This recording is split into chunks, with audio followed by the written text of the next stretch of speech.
Welcome to the Evolution of Mom podcast. We are your hosts, Amy and Sherysse. We hope you enjoyed our last episode on taking care of your own side of the street. Today's episode, we want to talk a little bit about watering your own lawn and not looking for like the grass is always greener. Yeah, that whole analogy of the grass is always greener on the other side has really started to take on a new meaning as we have grown and as we have done the work ourselves, because now I listen to that saying and all I can think of is, what are you doing to your lawn? Yes. Yeah. Because the lawn that looks really good on the other side is probably being watered. It's probably in some really good soil. So let's, instead of doing that, because that can be a quick fix, a quick external validation that we're looking for. Yep. And you know what? Sometimes that's okay. And we're going to get into that. But let's analyze our own lawn first. Yeah. Am I watering it? Is the soil in it something that is going to allow for a flourished lawn? Does it have all the nutrients it needs? That's right. And if it doesn't, where can those improvements come from? From myself? And are those improvements worth doing? Yeah, that's it. Watering your own grass first, or taking care of your own grass, is such a beautiful way of looking at it, because so often when we are in that struggle bus, we are not getting what we need out of our relationship and we're not showing up as our best self. It's really easy to look for external circumstances, external validation, and that's where you can get caught up in an area that's going to get you in trouble, and possibly risk things that you don't want to risk, right? Like, I mean, it's one of the reasons that people get pulled out of relationships and, have affairs and stuff, is because they are looking for external validation instead of taking care of their own lawn first. They go for something else, but then they find themselves in the exact same situation that they were in already, right? That's right. You go over to that next lawn, and this can be in anything in life. You go over to that next lawn, but if you're not doing the things that need to be done to keep that lawn flourishing, it doesn't matter what lawn you're in. Yeah. And how often, and I know we've talked about this in the past episodes, as far as external validation and things, and how your external environment doesn't dictate your happiness. So when we're looking for these things and when we're unhappy ourselves, we tend to blame the relationships that we're in. Yeah. We tend to blame the people around us, bringing back from last episode, looking at the garbage on their side of the street, right? Instead of bringing it back to within and checking in on ourselves. Yeah. And marriages, relationships, they go through these ebbs and flows all the time. And that's okay. It really is. Chris and I have been through our share of ebb and flows. Absolutely. And we've gotten to points where it's like, is this soil worth growing this lawn on? Yep. We have those moments. And, Chris and I have absolutely come to, we have beautiful soil. Our grass just needs a little tending. And so we've been able to dive into practices that we know are going to help flourish our relationship moving forward. Mm-hmm. We've actually really started getting into more proactive benefits instead of just reactive all the time, which is where we were. We were constantly reacting. So our lawn would be dying and then we would start taking care of it. Yeah. Right? But taking care of the lawn when it's already great stops those dead patches from coming up. What does proactive actually look like for you guys? I'm a big believer in outsourcing. I'm a big believer in, if there's something I want in an area I want to grow in, who is doing that great? Who around me knows that more than I do, who I can lean on. That's why I love coaches. I love mentors. I love putting ourselves in situations, and even myself in situations, where women or the couples are thriving, right? Don't take advice from people you wouldn't trade places with. If you're hanging out with people that are crap talking their marriages and negative talking their spouses and those things that you can get into, is that space serving you in this moment? It's easy to fall into that trap, right? When That's you're surrounded just everybody else. telling you how to keep those dead spots alive. Yeah. So we have coaches. Yeah. We have relationship coaches. We use Alan and Amelia. Alan is with Next Level University. Amelia has her own thriving, beautiful coaching business as well. And they have come together to coach on relationships, and it is incredible. And we're doing that every 2 weeks right now. Yeah. And it's we have a lot of fun. Honestly, sometimes it gets really mucky. Yeah. It does. But that muck, once it clears, it's like a weight is lifted. And so having that third party, that external source, one that is knowledgeable and just so dedicated to seeing you grow and thrive, is not a weakness. It is not a negative thing. I actually really struggle when people say, oh, and people who only go to therapy or people who only go to relationship counseling and things are doing it because it's broken, which typically is the case because we don't usually tend to things until they're breaking. But I am so ready to see that narrative turn into a proactive space. Yeah.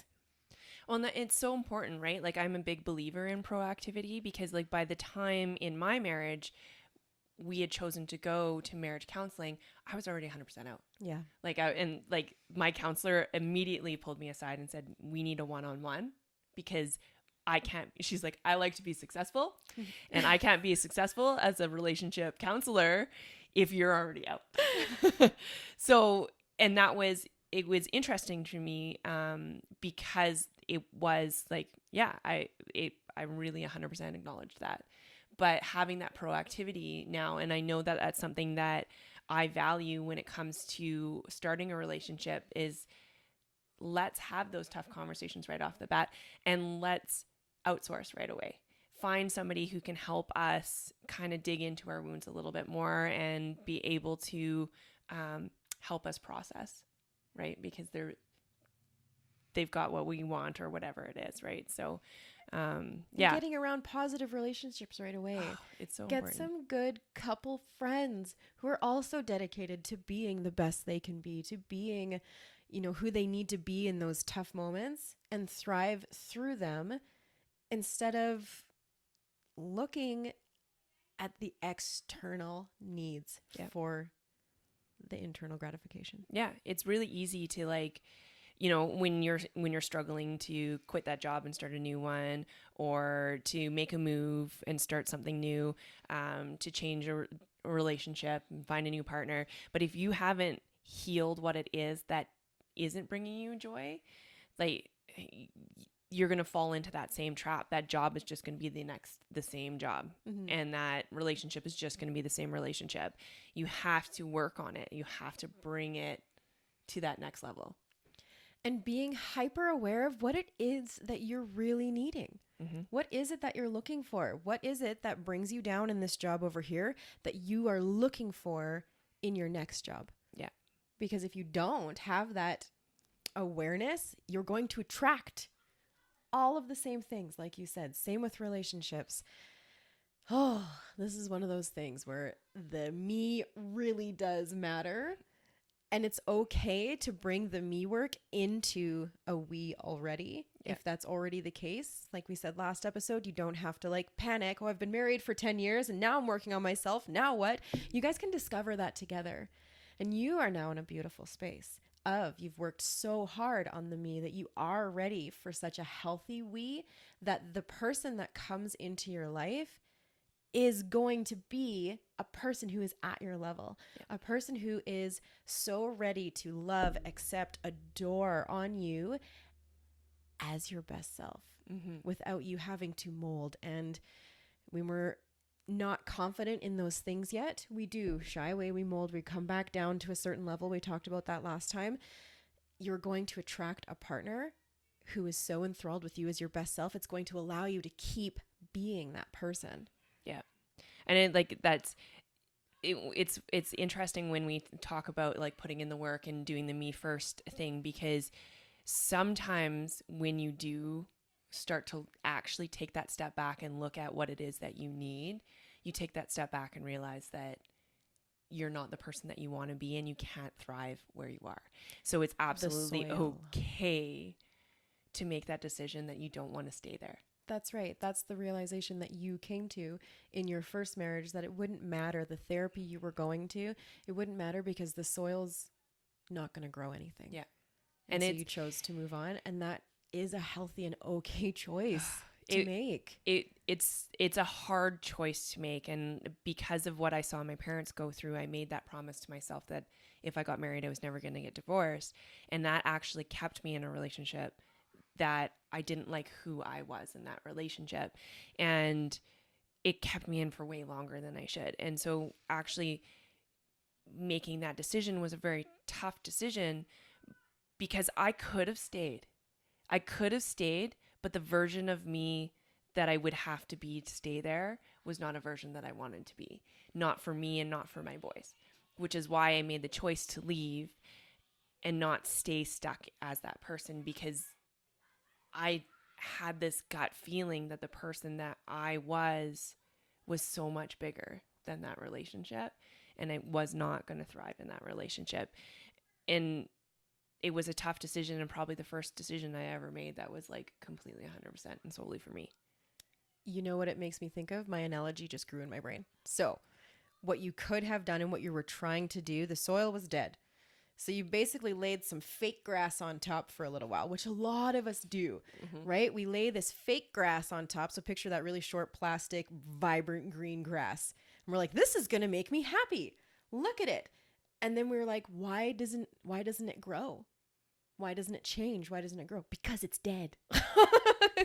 It's fake. It's fake. It's so fake. It's so dead. It's not alive. The soil underneath obviously wasn't good enough to plant anything in. It's really time to reevaluate. Yes. And that it's a hard question because you have to actually start asking yourself. And it's one of my favorite quotes from Tony Robbins that we listened to last weekend, but it's the quality of your life is the quality of questions that you're willing to ask yourself.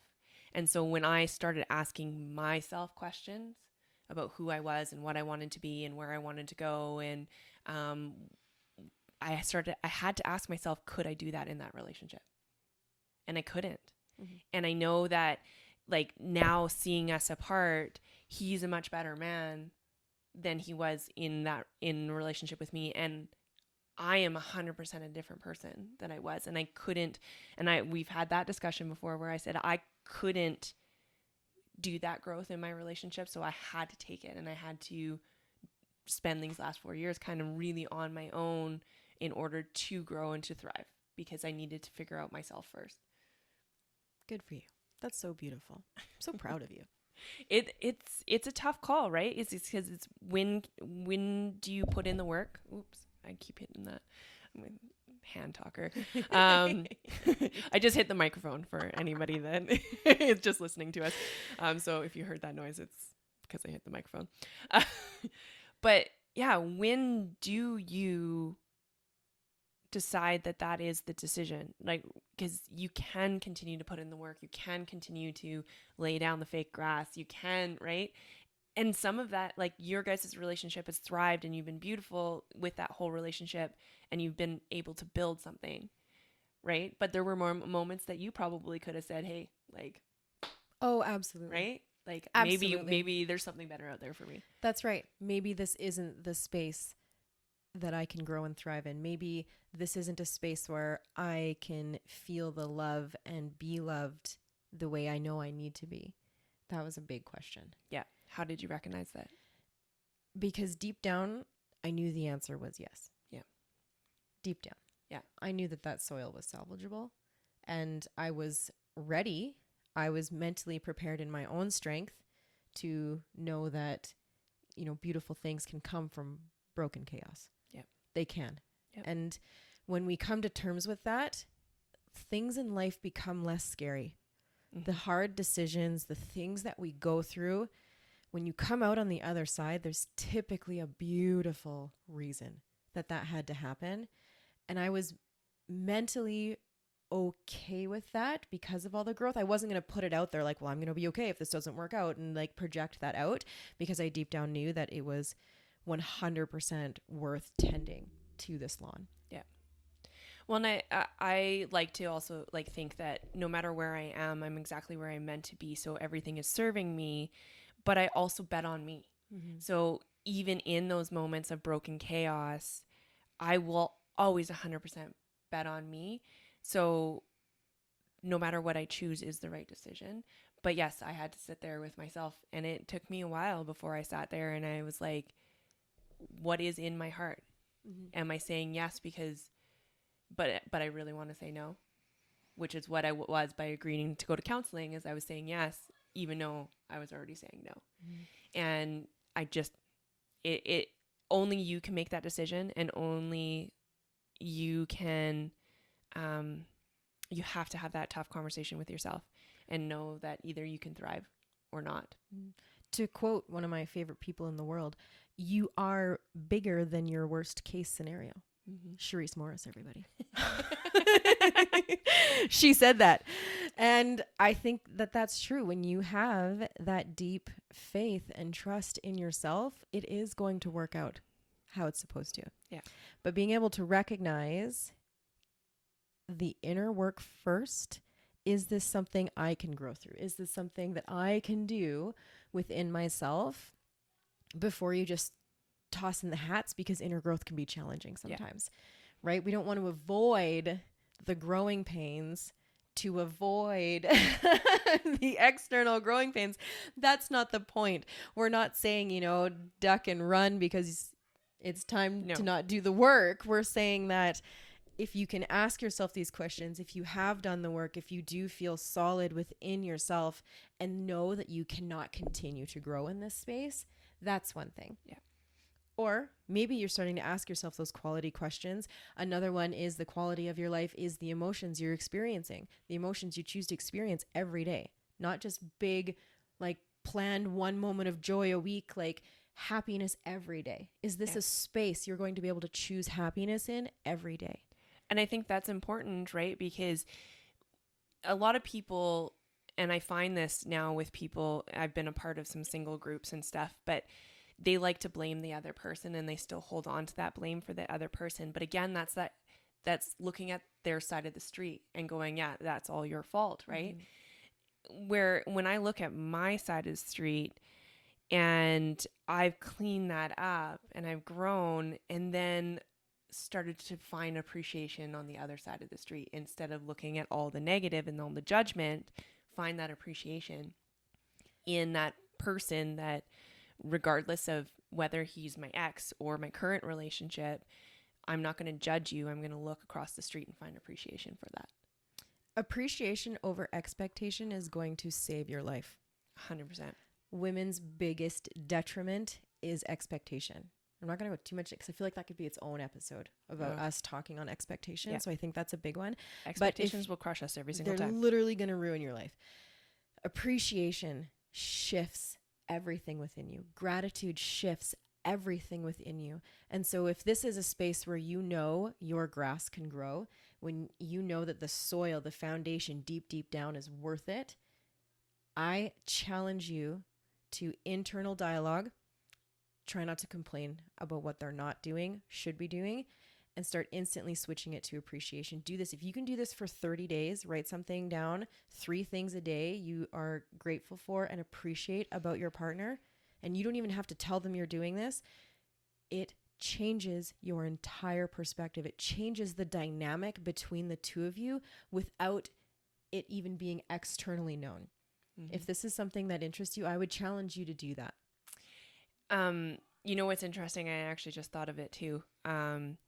Is that we always talk about it in business wise, but we talk about not quitting on your hardest day, but quitting on your happiest, best day. So if you have your happiest, best day and with your partner and you still don't want to be there, then that's something to dive into. Yeah. But if you're in your hardest moment and you guys are hammering it out and arguing and not being your best selves in those moments, that's not the time to make that decision. Yeah. That's the time to step back, do some reflecting, ask those hard questions, ask if you can have the emotions you need to, ask if you can grow, have a good day, and see where you're at. Yeah. Do the appreciation, do the gratitude, do the mindset work for within yourself. And you can base mindset work around the relationships you're trying to cultivate in your life, whether you already have them or whether you're trying to bring them into your life. You can do that already. Mm-hmm. And it's going to change how you feel, how you look at them, and energetically they're going to feel that shift. When you are crapping on their side of the street, literally, they can feel that, even if it's just an internal dialogue. There is a huge energetic exchange there. Or if you're having that internal dialogue of appreciation and gratitude, there's an energetic exchange that is different, and they pick up on it. Mm-hmm. and watch them rise to that occasion.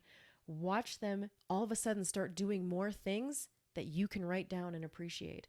Our reticular activating system in our brain is so powerful that when you are looking for these things and your brain starts knowing that you're going to write 3 things down a day, your brain now is going to start looking for at least 3 things a day that you appreciate in your partner, and you're going to start seeing them easier and easier and easier, and it will shift your mental perspective around them. Yeah. One of my biggest perception shifts when looking at what kind of partner I wanted to call into my life, I, wrote down all these qualities that I want in a partner.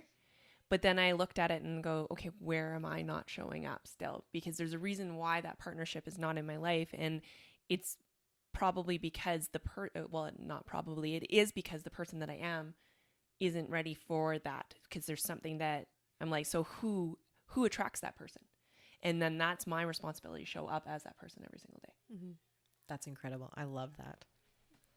So yeah, we're going to dive into this a little bit more in the next episode with Alan and Amelia, which is going to be exciting. So we'll talk about like healthy communication and working on your trauma and your wounds, and I don't know, it can go any which way. It's going to go so many places. Amazing. I really love how they embody showing up as your best self, being in your positive divine feminine allows them to show up in their masculine, and it comes together beautifully. Like there's just so many things. And so this is who Chris and I go to for our coaching. I know you've even done sessions with them as a solo unit because, again, working on the me before the we is so powerful. Like, I literally can't commend you enough for going into a relationship coaching before the relationship. Like, you're literally going to be the best partner in the whole world, and anyone is lucky to have you. Like, thank you. Oh my gosh. That it was probably the hardest thing. I'm like, I'm going into a relationship call while not in a relationship. And I'm like, and I sat there and I was like, what can I really get out of this? But what I could get out of that was learning how to meet my needs in myself and learning how to show up as the best version of me, because that's what's going to call in my partner. Oh, so good. I really look forward to talking to them. If you found value in this episode, please share. And our takeaways, you had a takeaway already. About, if you're ready to see that lawn grow in that soil, do the appreciation. Yeah, find some appreciation. Do the gratitude. Sit together. Yeah. If you need to, and do it. But I think it's really powerful to do it on your own. Yep. Do it for 30 days on your own. Write a little journal. And if you feel called to at the end, give it to them. Yep. It is a beautiful gift that you can give to them. And you would not believe what that would do for that soil. Everybody wants to be appreciated. I know. It's so beautiful. All right. Well, thank you for joining us. Again, if you found value, please share. And don't forget to put yourself first, because you can't pour from an empty cup. That's right. Self-care is selfless. Please leave us a review. Those things help so much, and it allows us to see where we're adding value, where we can improve. We always love feedback. Please feel free to reach out to us on our Instagram as well. We would love to see you there. Thank you so much for being here, and thank you so much to Next Level University. We love you guys. Bye. Bye.